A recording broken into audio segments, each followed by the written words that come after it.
일본 프로야구에서 최연소 퍼펙트 게임 기록을 작성한 선수 누군지 혹시 아세요? 네, 최고 구속 165km의 괴물 투수 사사키 로키인데요. 이 선수가 계약금 650만 달러, 우리 돈 약 90억 원을 받고 올 시즌에 LA 다저스에 입단을 했는데 일본에선 에이스의 번호로 통하는 11번을 다저스 등번호로 받았거든요. 원래 다저스에서 11번 단 선수는 미겔 로하스였는데 자기 번호를 사사키한테 흔쾌히 넘겨준 거죠. 메이저리그에서는 이렇게 등번호를 양보받게 되면 번호 넘겨준 선수한테 보통 사례를 하는데 우주 최강 스타 오타니는 통 크게도 포르쉐 승용차를 선물해서 큰 화제가 됐거든요. 그래서 사사키 로키는 로하스한테 뭘 건넬지 관심이 쏠렸는데 사사키가 준비한 건 바로 사케였어요. 이 선물 건네면서 사사키는 일본에서 아주 유명한 사케라는 설명까지 곁들였는데 일본의 괴물 투수가 선물로 준비한 이 유명한 사케는 뭐였을까요? 술이 있어 즐거운 세상 주라기 월드, 저는 주류탐험가 조승원인데요. 요즘도 일본 여행 가면 이거 한 병씩은 다들 사오려고 하시던데요. 한국에서뿐만 아니라 미국, 영국, 프랑스에서도 일본 사케 다사이의 인기가 식을 줄 모르고 있거든요. 자, 그렇다면 다사이는 어떻게 해서 이렇게 세계적으로 유명한 사케가 됐는지 지금부터 그 이유를 살펴보겠습니다.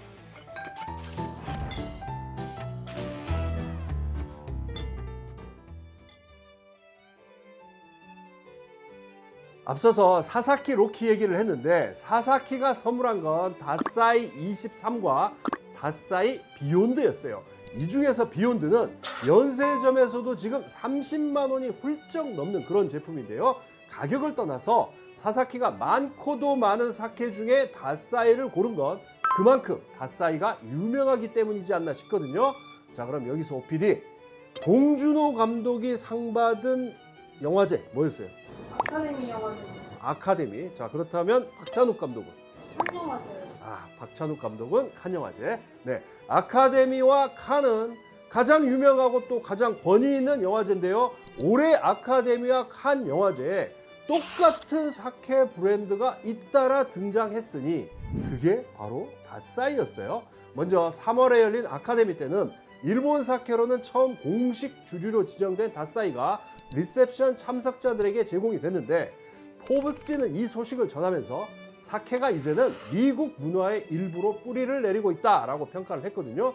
또 5월에 열린 칸 영화제 갈라 행사 때는 다사이의 대표죠. 카즈히로 사쿠라이가 스타들과 함께 레드카펫에 섰는데 사진을 보니까요. 행사장 전체가 다사이로 완전 도배가 됐고요. 다들 샴페인 대신 다사이로 건배를 했더라고요. 자, 그런데 이뿐이 아닙니다. 다사이는 2018년 미슐랭 3스타 셰프인 조엘 로브숑과 협업을 한 데 이어서 역시 미슐랭 3스타 셰프인 야니크 알레노하고도 손을 잡고 파리 시내에 다사이 술집을 열었거든요. 또 2023년에는 세계 주류 시장의 수도로 불리는 뉴욕에 첫 해외 양조장인 다사이 블루 브루어리까지 세웠는데요. 지금 미국이나 프랑스 등에서 사케 열풍이 불고 있는 건 이미 2000년대 초반부터 일찍 해외 시장 개척에 나선 다사이의 역할이 컸어요. 얘기를 들어보니까 해외에서 아무도 다사이를 몰랐던 20년 전 당시 CEO였던 히로시 사쿠라이가 한 달에 한 번은 무조건 미국이나 유럽에 가서 맨땅에 헤딩하는 식으로 홍보를 했다고 하는데 그때마다 비행편은 가장 싼 저가 항공을 이용하면서도 숙소만큼은 최고급 호텔을 골랐다고 하는데 CEO가 어떤 호텔에 묵는지에 따라서 현지 바이어들이 갖는 브랜드 이미지가 달라졌기 때문이라고 합니다. 사케 양주장 중에서 역사가 가장 오래된 곳 어딜까요? 네, 1141년에 창업해서 아직도 운영 중인 스도 혼케 양주장인데요. 이 정도까지는 아니더라도 일본에는 500년, 600년 된 그런 양주장도 참 많거든요. 자, 그렇다면 다사이는 역사가 얼마나 됐을까요? 네, 다사이는 사쿠라이 가문에서 운영해온 아사히 주조에서 만드는데요. 이 아사히 주조 설립 연도는 1948년이지만 다사이가 세상에 나온 건 그로부터 42년이 흐른 1990년이었어요. 와, 그러니까 정말 역사가 짧은 건데요. 자, 그럼 이렇게 짧은 기간에 어떻게 해서 닷사이는 사케의 왕이란 별명까지 얻게 된 걸까요? 네, 닷사이의 역사는 시마 부장으로 유명한 만화가 히로카네 켄시가 그린 닷사이의 도전이란 책에 정말 잘 정리가 되어 있는데, 저작권자의 허락을 받아서 이 만화에 담긴 내용 소개해 드릴게요. 우선 닷사이를 개발한 창업자의 후손 히로시 사쿠라이가 아사히 주조의 사장이 된 건 1984년이었는데요. 양조장을 물려받고 나서 보니까 이러다가는 금방 망할 것 같았대요. 원래 아사히 주조가 만들던 아사히 후지라는 사케는 양조장 반경 5km 이내 주민들이 먹는 지역술, 그러니까 지자케였는데 1980년대 들어서 일본의 소주 바람이 불면서 아사히 후지의 매출도 곤두박질 쳤어요. 그래서 어떻게든 살아남아 보려고 할인도 해보고 대기업 모방해서 팩 사케도 만들었는데 이게 다 헛수고였다고 해요. 왜냐? 술 자체가 별로 맛이 없었거든요. 이렇게 벼랑 끝에 내몰린 히로시 사장, 모든 걸 다 바꾸겠다고 결심을 하고 야심찬 도전에 나섰는데, 그게 바로 최고 등급 사케인 준마이 다이긴조를 만들겠다는 거였어요. 사케 특집 영상 보신 분이라면 이 준마이 다이긴조가 뭔지 이미 다 잘 아실 텐데요. 준마이는 순미, 그러니까 100% 쌀로 만든다는 거고요. 다이긴조는 쌀을 50% 이상 깎아낸다는 의미잖아요. 자, 그런데 일본 서쪽 끝 시골 양조장에서 창업 이후에 단 한 번도 안 만들어 본 최고급 사케를 만들어내겠다고 하니까 직원들은 뭐 어안이 벙벙했는데, 특히 위스키 증류소 마스터 디스틸러에 해당하는 도지, 즉 양조 책임자의 반발이 만만치가 않았어요. 하지만 히로시가 뜻을 굽히지 않자 도지는 억지로 준마이 다이긴조를 만들어내기는 했는데, 이 도지의 실력이 형편없어서였는지 맛도 정말 엉망이었다고 해요. 결국 히로시 사장은 양조 책임자를 바꾸고 자기가 주류 잡지를 뒤져서 제조법까지 찾아낸 끝에 꽤 맛 좋은 준마이 다이긴조를 드디어 만들어냈는데, 어라? 이것도 반응이 싸늘했어요. 주류 판매점에 갖고 가면 다들 맛은 괜찮다고 하면서도 가게에는 들여놓질 않았던 건데요. 야, 이거 대체 왜 그랬을까요? 닷사이 병을 보면 붓으로 쓴 한자 눈에 확 들어오는데요. 수다를 뜻하는 달과 축제라고 할 때의 제자이거든요. 달제, 즉 수달의 축제를 일본말로 읽으면 닷사이인 건데요. 자, 그럼 왜 사케에다가 수달의 축제, 닷사이란 이름을 붙인 걸까요? 닷사이를 만든 아사히 주조는 야마구치현 오소고에라는 마을에 있는데요. 여기서 오소가 바로 수달을 뜻해요. 근데 이 수달이란 녀석, 물고기를 잡으면 마치 제사를 지내는 것처럼 강가에 물고기를 줄지어 늘어놓는 그런 습성이 있어서 이걸 수달의 축제, 닷사이라고 불렀는데, 사케 이름 닷사이가 바로 여기서 유래한 거예요. 앞선 얘기로 돌아가서요. 아까 히로시 사장이 애써서 만든 맛 좋은 준마이 다이긴조가 외면을 당했다고 했는데 바로 이름 때문이었는데요. 그러니까 새로 만든 준마이 다이긴조에 새 이름을 붙였어야 했는데 그냥 원래 이름인 아사히 후지로 출시를 했던 거예요. 근데 이 아사히 후지가 워낙에 맛없는 술로 인식돼 있어서 가게마다 못 받겠다고 손사래를 쳤던 겁니다. 이걸 뒤늦게 깨달은 히로시 사장은 1990년 아사히 후지 대신에 닷사이라는 새 이름을 붙여서 제품을 내놨으니 이게 닷사이 성공 신화의 시작입니다.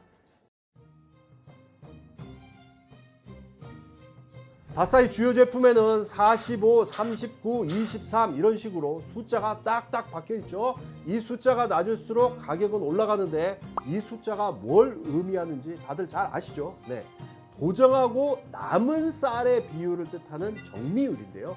그러니까 45는 55%의 쌀을 깎아냈다는 의미이고 39는 61% 깎았다는 거고요. 23은 무려 77%를 도정하고 남은 23%의 쌀로만 만들었다는 건데요. 닷사이가 세계 시장에서 인정받게 된 계기가 바로 1992년에 내놓은 히트작 닷사이 23이었잖아요. 자, 그렇다면 여기서 질문 하나. 당시 아사히 주조는 왜 하필 정미율을 23%로 정한 걸까요? 원래 아사히 주조가 처음에 만든 닷사이는 정미율이 50%와 45%였는데요. 히로시 사장은 이걸로는 만족할 수가 없었어요. 그래서 당시로선 최고의 정밀율이었던 25%에 도전하기로 마음을 먹고 개발에 들어갔는데 마침 그때 출장을 갔다가 한 주류 판매점에서 이미 다른 양조장에서 정밀율 24%의 사케를 출시했다는 소식을 듣게 돼요. 고민하던 히로시 사장, 최고가 아니면 의미가 없다라면서 원래 목표였던 25%에서 2%를 더 깎아내라고 출장지에서 전화로 지시합니다. 이렇게 뚝심으로 밀어붙여서 만든 다사이 23은 세상을 깜짝 놀라게 하면서 지금도 다사이의 대표 제품으로 자리하고 있습니다. 호사다마라는 말 잘 아시죠? 저도 인생을 좀 살아보니까요, 좋은 일만 계속될 수는 없다는 걸 느끼게 되는데 다사이도 마찬가지였어요. 어렵게 다사이 23까지 개발을 해서 이제 좀 빛을 보나 싶을 때 바로 그때 위기가 찾아왔는데요. 양조 책임자인 도지가 다른 곳으로 옮기면서 자기가 데려왔던 일꾼들까지 전부 끌고 나가버린 거예요. 마치 배를 몰던 선장이 선원들 데리고 하산한 거나 마찬가지인 거죠. 자, 그런데 이런 상황에서 히로시 사장은 더 과감한 결단을 내리게 되는데 바로 도지 한 사람이 전권을 쥐고 양조 과정을 좌지우지해온 사케 업계의 오랜 관행과 전통을 깨부수기로 한 거예요. 사실 그 전까지 일본 사케 양조장은 나이 많은 도지의 경험과 감각에만 의존해서 술을 만들었는데 그러다 보니 맛이 들쭉날쭉한 건 물론이고 품질 향상도 어려웠거든요.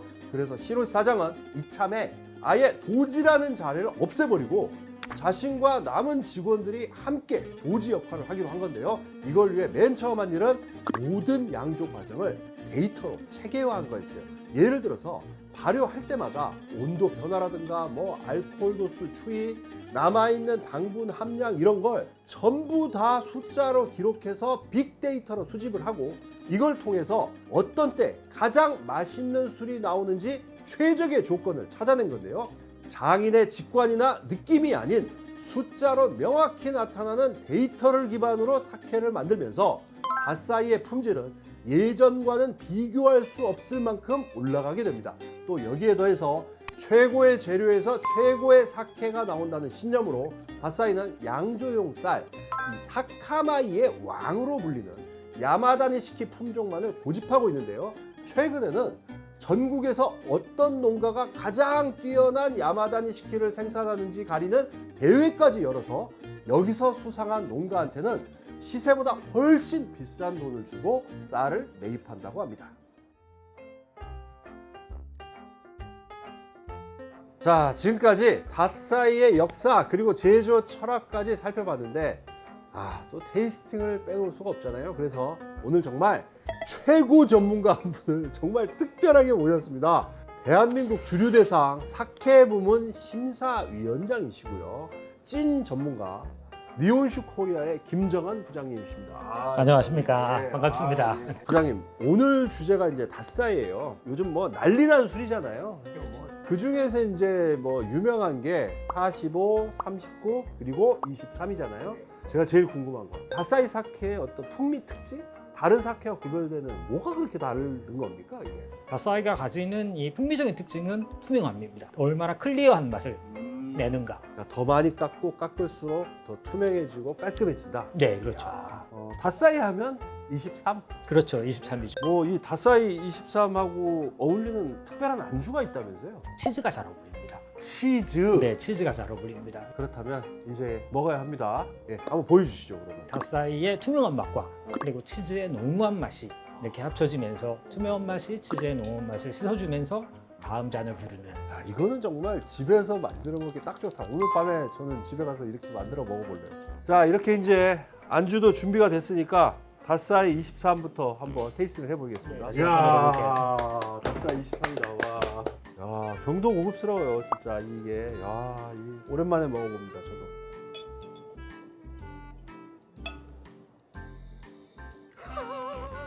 정말 웃음이 나오는 맛이네. 그렇죠. 향이. 플로럴 앤 프루트입니다. 진짜 꽃이 만발하고요. 과일 중에서 약간 신선한 과일이죠. 그냥 아주 가볍고 신선한 과일입니다.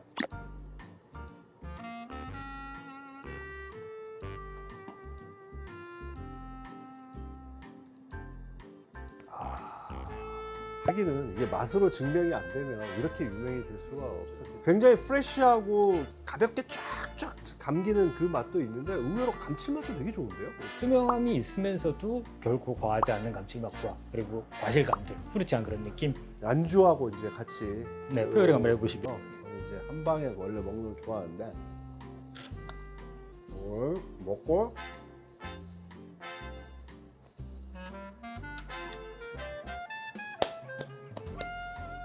앞으로 사케 드실 때 무조건 이거랑 드십시오.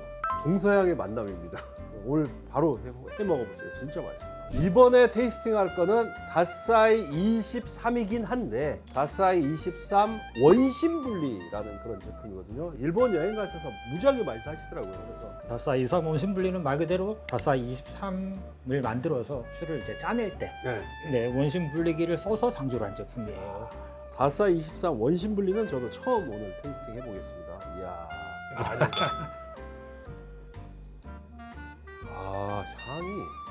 향이 좀 약간 더 2, 3이 확 화려한 향이었다면 원심분리는 오히려 더 차분한데요, 보니까.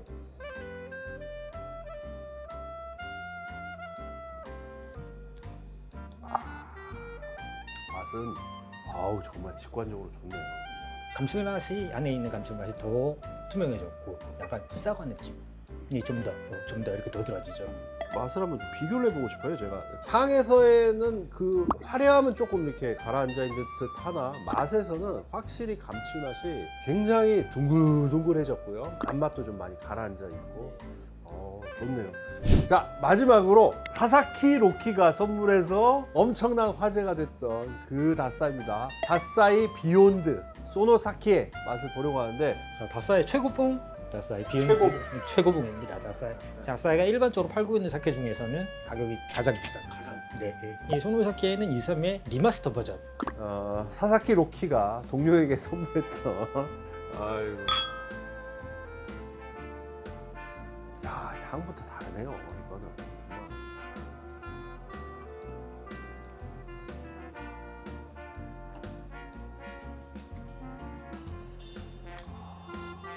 물처럼 꿀떡꿀떡 넘어가는데 여러 가지 막 감칠맛부터 시작해서 되게 차분하고 담백한 느낌을 주는데 한 방 있어요. 그다음에 가장 큰 차이점 피니시입니다. 엄청 피니시가 깁니다. 사사키 로키가 좋은 술 선물했네요. 좋은 술 선물했습니다. 자, 이렇게 오늘 너무나 환상적인 다사이 사케의 세계를 탐험을 했는데 오늘 특별하게 저희가 장소도 일산에 있는 임가 주방이라는 곳을 정했는데 진짜 도쿄에 있는 그 사케 전문점에 온 느낌이었습니다. 마치기 전에 오늘 추천곡이 있는데 다사이가 유난히 또 이 숫자를 강조하는 브랜드이다 보니까 오늘 추천곡은 인디밴드 구와 숫자들의 노래 중에서 골라봤는데요. 좋은 곡 너무나 많지만 저는 구와 숫자들의 커튼콜이란 노래 정말 좋아하거든요. 이 곡을 여러분들과 함께 듣고 싶습니다.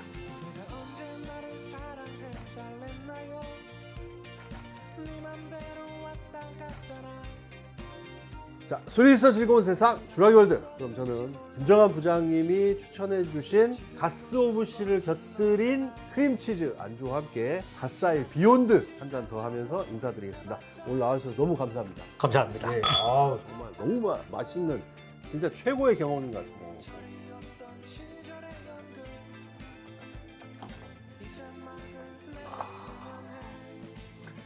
진짜 이런 기분을 뭐라 표현해야 돼요? 진짜 이런 고향감이라고 표현하죠. 고향감. 고향감. 고향감이라고 표현하죠. 올라갑니다. 그냥.